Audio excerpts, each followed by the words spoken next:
Halo sobat rebahan, para penyuka alur cerita film.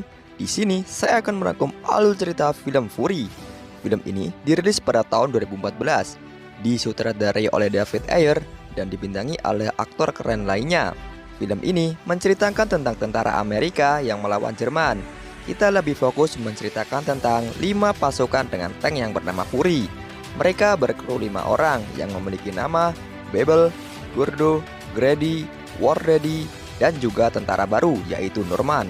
Di film ini bukan hanya menceritakan tentang perang, tapi menceritakan tentang kemanusiaan.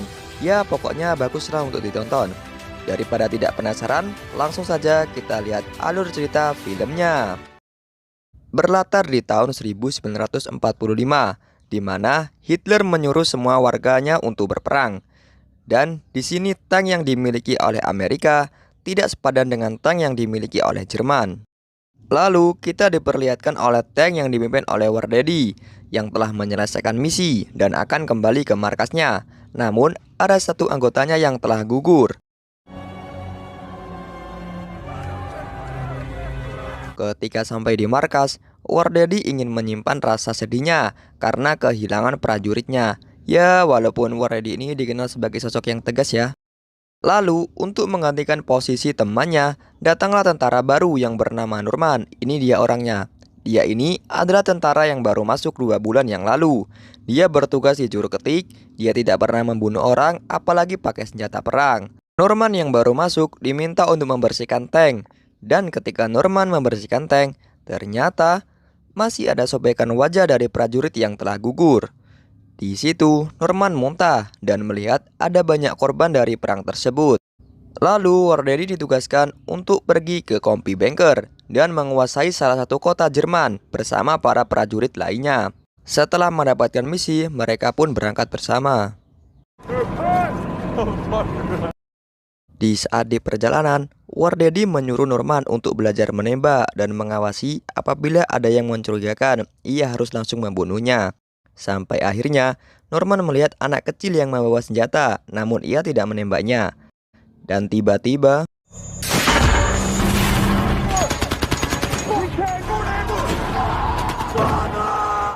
salah satu tank yang berada di garisan depan dihancurkan oleh anak kecil tersebut, hingga semua kru meninggal di tempat. Lalu War Daddy pun sekarang yang memimpin pasukan tersebut. Hingga mereka tiba di Compi Bunker, War Daddy dihadapkan ke Wagoner. Di sini, Wagoner menyuruh War Daddy untuk menyelamatkan peleton yang terjebak di lapangan karena serangan anti-tank yang dimiliki oleh pasukan Jerman. Lalu, mereka pun berangkat dengan 4 tank dan beberapa pasukan. Mereka sampai di medan pertempuran dengan strategi tank berada di depan dan prajurit berada di bagian belakang.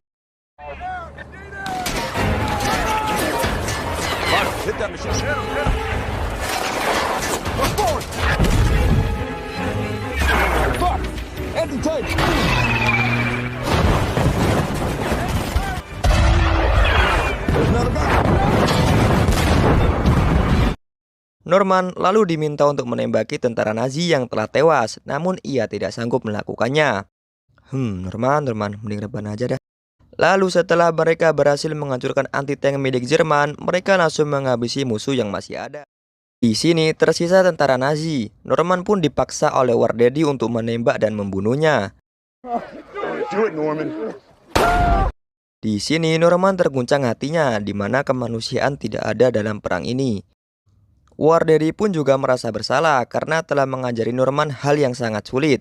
Namun inilah perang, di mana kalau tidak mau dibunuh maka harus membunuh.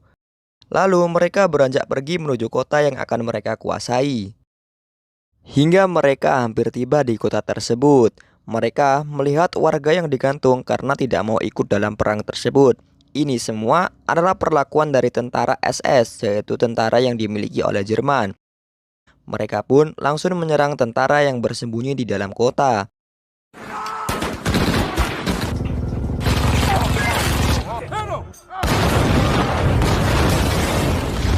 Norman di sini memberanikan diri untuk menembaki musuhnya. Hingga tentara yang lain pun akhirnya menyerah. Di sini ada pasukan yang telah menggantung warganya. Ia ini adalah komandan pasukan dari SS. Dan inilah yang terjadi kepadanya. Setelah menguasai kota, mereka bersantai sebentar. Di sini ada yang makan dan lain sebagainya. Setelah bersantai cukup lama, mereka pun dihujani oleh meriam yang dimiliki oleh Jerman melalui pesawat udara.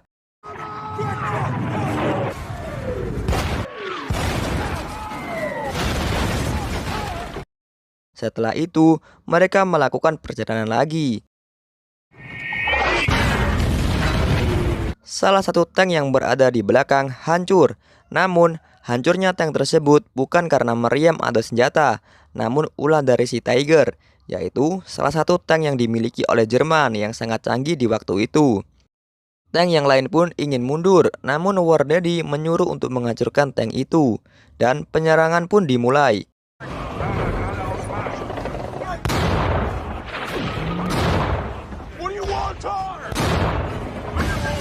Ditembak berkali-kali pun tank tersebut tidak mempan, hingga tank-tank yang lain pun malah menjadi korban dan kini tersisa tank Fury saja.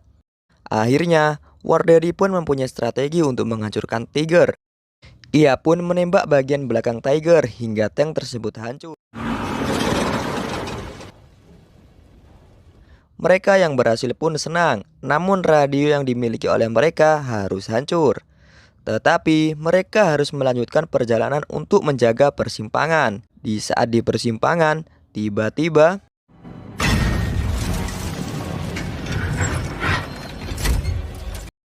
tank mereka pun berhenti karena roda tank hancur terkena ranjau. Di sini Norman disuruh War Daddy untuk mengecek isi gudang apakah masih ada tentara Jerman. Dan ternyata gudang tersebut aman.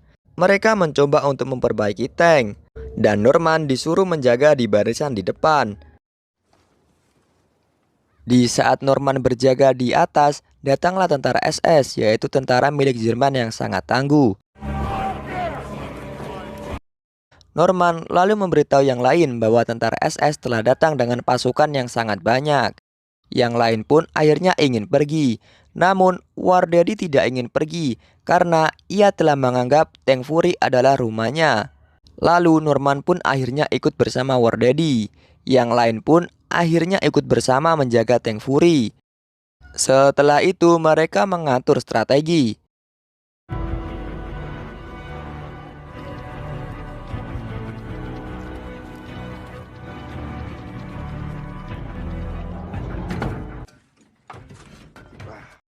Di sini, sebelum tentara SS datang, mereka bercanda bersama di dalam tank. Tiba-tiba, tentara SS datang dan mereka pun sudah siap untuk menyerang.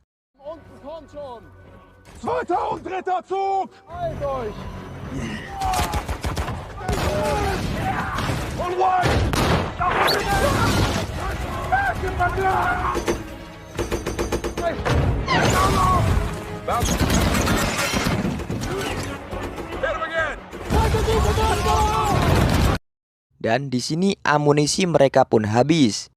War Daddy lalu melempar bom asap agar dapat menghalau musuh.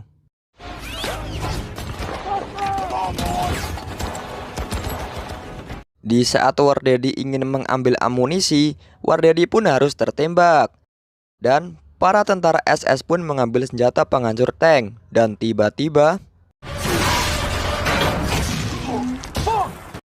salah satu anggota tank Fury tewas karena terkena penghancur tank. Di sini, Gordo ingin keluar untuk mengambil amunisi. Namun, Gordo saat keluar dari tank, ia pun tertembak dan bomnya jatuh ke dalam tank. Lalu Norman pun mencoba menyelamatkan si Gordo. Namun di saat Bible keluar, ia tertembak dan War Daddy pun akhirnya terkena tembakan dari sniper SS. Di sini mereka terkepung dan War Daddy pun menyuruh Norman untuk pergi melalui pintu palka tank di bawah. Di sini Norman ketahuan oleh tentara SS, namun ia dibiarkan hidup. Dan alasan Norman dibiarkan hidup adalah karena tentara SS itu adalah cerminan hidup Norman ketika masuk pertama kali di Fury. Di saat Norman bangun tidur, ia masuk ke dalam tank dan menutupi mayat dari War Daddy. Lalu tiba-tiba ada suara langkah kaki. Di sini Norman diselamatkan oleh tentara Amerika. Di saat Norman dibawa ke mobil, ia diberitahu oleh tentara medis bahwa ia adalah seorang pahlawan. Namun, kekecewaan ada pada wajah Norman karena ia tidak bisa berjuang sampai darah penghabisan. Dan film pun tamat, ending yang bikin sedih. Ya, itulah film yang dapat kita rangkum. Pesan yang dapat kita ambil adalah kekompakan, kebersamaan adalah senjata terkuat dalam suatu kelompok. Ya, cukup sampai di sini pertemuan kita. Terima kasih sudah menonton. Jangan lupa klik tombol like dan subscribe untuk membantu channel ini berkembang. Sampai jumpa kembali.